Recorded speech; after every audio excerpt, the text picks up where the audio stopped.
नमस्कार दोस्तों, मैं प्रशांत वर्मा आपका अपने यूट्यूब चैनल पीके यूपीपीसीएल पर स्वागत करता हूं। दोस्तों, जैसा कि मैंने आज के वीडियो में पिछले वीडियो में बताया था कि आज मैं आप लोगों को कुछ इंपॉर्टेंट टॉपिक्स बताऊंगा इलेक्ट्रिकल थ्योरी में, किससे किसे आपको पढ़ने पर आपके एग्ज़ाम में सबसे ज़्यादा क्वेश्चन इन्हीं बेस पे बनेंगे, चाहे वो किसी भी शिफ्ट का किसी दिन का एग्ज़ाम हो। इसमें से सबसे ज़्यादा इसी एग्ज़ाम में इसी से बनेंगे। जैसे कि आप देख रहे हैं, मैंने चैप्टर वाइज सभी चीज़ों का नाम इसमें लिख रखा है। सबसे पहले आते हैं सेफ्टी एंड ह्यूमन सिंबल पे, क्योंकि ये सबसे इम्पॉर्टेंट चैप्टर है दोस्तों। इससे आपका क्वेश्चन 1 या 2 आना ज़रूरी है। फिर आता है basic of electrical energy, types of electrical energy के क्या क्या टाइप की इलेक्ट्रिकल एनर्जी होते हैं, उससे भी क्वेश्चन इसमें बहुत इंपॉर्टेंट आएगा दोस्तों। और फिर इलेक्ट्रिकल जो इलेक्ट्रिशियन होता है उनके लिए जो टूल्स होता है, उससे श्योर है क्वेश्चन 1-2 आना ज़रूर। वायर्स एंड केबल से भी आएंगे ज़रूर क्वेश्चन दोस्तों। जैसे इसमें क्रिम्पिंग प्लायर वगैरह पूछते हैं कि लक्स को दबाने के लिए क्या क्या उपयोग किया जाता है, टूल्स के नाम। और आता है फिर सोल्डरिंग। इसमें सोल्डरिंग में पूछता है जैसे आपको ज़्यादातर कि कौन से सोल्डरिंग का आपका वायर यूज किया जाता है, तो लेड एंड टीन का मिश्रण होता है जिसे सोल्डर वायर कहते हैं। और ब्रेजिंग पूछा जाता है जो कि आपका पीतल का होता है, रॉड होता है, ठीक है। वेल्डिंग तो बहुत तरह के वेल्डिंग होती है, लेकिन इसमें प्रायः टेम्परेचर्स वगैरह पूछे जाते हैं और किस चीज़ का बना होता है ये पूछा जाता है। सबसे इंपॉर्टेंट होता है दोस्तों बैटरी। अगर आप बैटरी के चैप्टर्स को देखेंगे, इसमें लेड एसिड बैटरियाँ, ड्राई सेल्स जो हैं, निकल कैडमियम सेल्स हो गए, बटन सेल्स हो गए, ये सब बहुत ज़्यादा इंपॉर्टेंट है। और ख़ासकर इसमें एक सबसे इंपॉर्टेंट होता है हाइड्रोमीटर, जिसके द्वारा किसी द्रव का अपेक्षित घनत्व नापा जाता है। ये सबसे इंपॉर्टेंट होता है, हर पेपरों में हर साल आता है। और लेड एसिड बैटरी तो सबसे इंपॉर्टेंट है, इसको ध्यान रखिएगा। फिर आता है एसी सप्लाई थ्योरम, जिसमें आपका एसी सप्लाई में जैसे इंडक्टिव रिएक्टेंस, कैपेसिटिव रिएक्टेंस, आपका इम्पीडेंस, ये सब वगैरह पूछते हैं। ये क्वेश्चन सबसे इंपॉर्टेंट है आपके लिए दोस्तों। फिर आते हैं अर्थिंग में आपको जैसे rod type earthing, plate type earthing, pipe earthing, कौन से अर्थिंग का कहाँ यूज किया जाता है, कितने अर्थिंग का कितना रेजिस्टेंस होना चाहिए, अर्थिंग का रेजिस्टेंस कैसे मापते हैं, ये सारी चीज़ें उसमें दी हुई हैं चैप्टर्स में। आप अपने अरिहंत के बुकों में खोलकर इसे आसानी से पढ़ सकते हैं दोस्तों। फिर आता है डीसी मशीन। डीसी मशीनों में आपको इसमें डीसी मोटर और डीसी जनरेटर पढ़ना है दोस्तों। फिर आता है एसी मशीन। एसी मशीन में ही प्राय आपके जैसे अल्टरनेटर आते हैं, फिर सिंगल फेज़ मोटर और 3 फेज़ मोटर, वही सब आते हैं एसी मशीनों में। फिर आपका आया सबसे इम्पॉर्टेंट चैप्टर ट्रांसफार्मर। यह बहुत इंपॉर्टेंट दोस्तों, इसमें से सबके पेपरों में कोई ना कोई क्वेश्चन जरूर आएगा, चाहे इसमें से ट्रांसफॉर्मेशन रेशियो निकालने के लिए आए, चाहे आपके ट्रांसफार्मर के प्राइमरी साइड का करंट देके सेकेंडरी साइड करंट पूछे, चाहे उसमें ब्रीदर वगैरह के बारे में पूछे, चाहे सिलिका जेल का कलर पूछे, जैसा कि मैंने अपने पिछले कुछ वीडियोज़ में अपना डालकर आपको दिखा दिया है, उसमें आप पढ़ लीजिएगा। और फिर आता है इल्यूमिनेशन दोस्तों। इल्यूमिनेशन सबसे इंपॉर्टेंट चैप्टर्स है दोस्तों। इल्यूमिनेशन में आपका बल्ब्स वगैरह आते हैं कि कौन से बल्ब्स होते हैं। जैसे आज के ज़माने में सबसे ज़्यादा इंपॉर्टेंट है एलईडी बल्ब, जिसका फुल फॉर्म एग्जाम में पूछता है, जिसका फुल फॉर्म होता है लाइट इमिटिंग डायोड। और पूछता है कि एलईडी बनाया किससे जाता है, तो एलईडी आपका प्रायः गैलियम आर्सेनाइड और गैलियम फास्फाइड नामक अर्धचालकों के मिश्रण से बनाया जाता है। इसको 1.5 से 3 वोल्ट केवल डीसी सप्लाई की आवश्यकता होती है। और फिर आता है आपका सबसे इम्पॉर्टेंट, जिसको हर कोई इग्नोर करता है दोस्तों, यह मेरे समय 2019 के पेपरों में भी आया था, आपका फीटर की थ्योरी। क्योंकि ये इलेक्ट्रिकल वालों को थोड़ी सी फीटर के बारे में भी पढ़ना होता है, जैसे कि उसमें फीटर वालों के जो भी उनके टूल्स होते हैं उनके बारे में जानकारी, नर्लिंग क्रिया, एनिलिंग क्रिया, और आपका उसमें बहुत सारे बाँक वोक और बहुत सारे उसमें वो vice, bench vice, pipe vice वगैरह होते हैं। इसके बारे में आप लोग थोड़ा सा अपनी किताबों में फीटर थ्योरी में ज़रूर पढ़िएगा दोस्तों। किसी न किसी पेपर में ज़रूर फीटर की थ्योरी का क्वेश्चन देगा दोस्तों।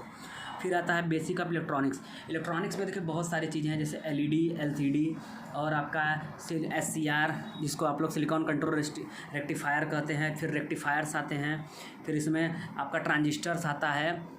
तो मैं आपको इलेक्ट्रॉनिक्स पे एक अलग से वीडियो कल बनाकर डालूंगा, जिसमें इलेक्ट्रॉनिक्स का ही केवल उसमें मैं टॉपिक को क्लियर करूंगा। और अगर उसको आपने पढ़ लिया तो सोचिए आपका कम से कम कुछ नहीं तो 10 से 12 नंबर का आपका क्वेश्चन श्योर है आना उन क्वेश्चंस में से। फिर आता है दोस्तों पावर इलेक्ट्रॉनिक्स में फेट, मॉसफेट, आईजीबीटी, एफईटी, ये सब सारे क्वेश्चन आते हैं। इसके बारे में भी आपको बताऊँगा, ये भी बहुत इंपॉर्टेंट है, अपने आप किताबों से देख लीजिए, उसमें बहुत सारे क्वेश्चन आपको मिलेंगे दोस्तों।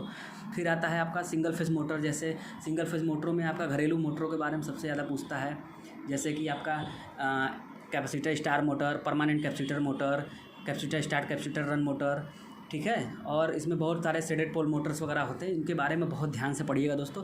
इनके बारे में इनका टार्क वगैरह और यूजेस खूब पूछता है कि ये मोटर कौन सी है, छत पे सीलिंग पे कौन सी मोटर है, रेफ्रिजरेटर में कौन सी मोटर यूज होती है, यही सब दोस्तों पूछता है।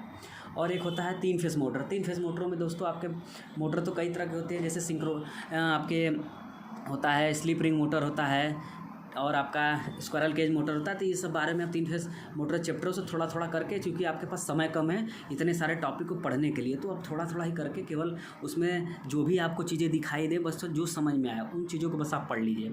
फिर आता है आपका अल्टरनेटर पे क्या होता है, जो भी मशीनें 3 फेस जो भी जनरेटर आपकी सप्लाई AC जनरेट करती हो, AC जनरेट करने वाली जनरेटर को ही हम अल्टरनेटर कहते हैं। क्योंकि प्राय अल्टरनेटर हमारे यहाँ जो पावर प्लांटों में लगाए जाते हैं, जो बिजली पैदा करते हैं, वो 11,000 वोल्टता को ही जनरेट करते हैं। भारत में जो जनरेट होने वाली मैक्सिमम वोल्टता है वो 11,000 है, लेकिन जो ट्रांसमिट करने वाली अधिकतम वोल्टता है वो 765 kV AC है और 800 kV DC है। ठीक है दोस्तों, इसको ध्यान रखिएगा, ये सब पेपर में जरूर पूछेगा दोस्तों। फिर आता है सिंक्रोनस मोटर। ये बहुत इंपॉर्टेंट मोटर है दोस्तों। ये एक ऐसी मोटर है 3 फेस के जिसमें DC और AC दोनों सप्लाई दी जाती हैं। इसका यूज़ सबसे ज़्यादा इंडस्ट्रीज में पावर फैक्टर इम्प्रूवर के रूप में किया जाता है। पावर फैक्टर के बारे में आप लोग को AC सप्लाई थ्योरम में पढ़ने को मिलेगा, इसे ज़रूर पढ़िएगा, बहुत इंपॉर्टेंट चैप्टर है, बहुत इससे क्वेश्चंस वगैरह पावर फैक्टर पूछता है।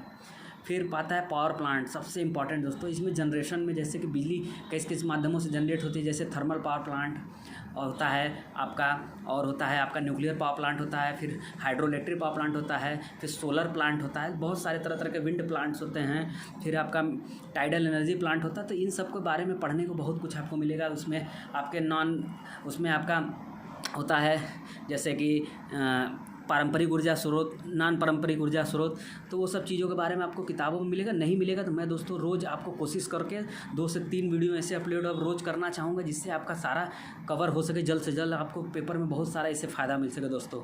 फिर आता है दोस्तों ट्रांसमिशन एंड डिस्ट्रीब्यूशन। ट्रांसमिशन में यही पूछता है कि सबसे अधिक वोल्टता कितनी ट्रांसमिट की जाती है इन इंडिया, ट्रांसमिट की जाने वाली उपकरण है उसमें क्या क्या लगाई जाती है, उसमें रिले वगैरह के बारे में पूछा जाता है। जैसे लॉन्ग ट्रांसमिशन लाइनों की दूरी कितनी होती है, मीडियम ट्रांसमिशन लाइन की दूरी कितनी होती है, शॉर्ट ट्रांसमिशन लाइन की दूरी कितनी होती है, और ट्रांसमिशन लॉन्ग वाले की कितनी वोल्टता होती है, इससे मीडियम की कितनी वोल्टता होती है, शॉर्ट की कितनी वोल्टता होती है। और ये पूछता है दोस्तों इसमें कि कितना है नंबर ऑफ इंसुलेटर, अगर वोल्टेज के अकॉर्डिंग कैसे हम लगाते हैं। तो इसके बारे में मैं आपको शॉर्ट वीडियोस में जल्दी बताता रहूँगा दोस्तों। फिर डिस्ट्रीब्यूशन में आता है कि जैसे डिस्ट्रीब्यूशन कैसे बिजली को ट्रांसमिट दूर लंबाई करने के बाद फिर डिस्ट्रीब्यूट कैसे करते हैं। उसमें डिस्ट्रीब्यूशन में आपके पोल वगैरह के बारे में पूछता है, तार वगैरह के बारे में पूछता है, इंसुलेटर के बारे में पूछता है। और इसमें डिस्ट्रीब्यूशन की कई प्रणालियाँ इन इंडिया यूज की जाती है, जैसे रिंगमैन प्रणाली, ठीक है। तो ये सब सारी प्रणालियों के बारे में थोड़ा थोड़ा आपको जरूर बताऊंगा दोस्तों। फिर आता है स्विच गियर्स मतलब हमारे जो ये सब सारी बिजली की प्रणालियाँ, इनको सुरक्षित रखने के लिए हम स्विच गियर्स का प्रयोग, जैसे फ्यूज, सर्किट ब्रेकर। तो किस सर्किट ब्रेकर का, जैसे air circuit breaker, oil circuit breaker, SF6 जिसको सल्फर हेक्साफ्लोराइड ब्रेकर कहते हैं। फिर MOCB होता है, मिनिमम ऑयल सर्किट ब्रेकर। फिर होता है OCB होता है, ऑयल सर्किट ब्रेकर। फिर VCB होता है, वैक्यूम सर्किट ब्रेकर। तो इन सभी के बारे में छोटा वीडियोस बना दूंगा ताकि आपको सब क्लियर हो जाए कि शॉर्ट फॉर्म, जैसे कभी पेपरों में VCB पूछेगा, इसका फुल फॉर्म क्या है, तो आप तुरंत समझ जाएंगे उसका फुल फॉर्म था वैक्यूम सर्किट ब्रेकर। तो इन सभी चीज़ों को दोस्तों मैं हर अपने वीडियोज़ में थोड़ा आपको क्लियर करूँगा, जिससे कि आपका सबसे इंपॉर्टेंट चीज़ें आपको आपके एग्जाम में फंस सकें।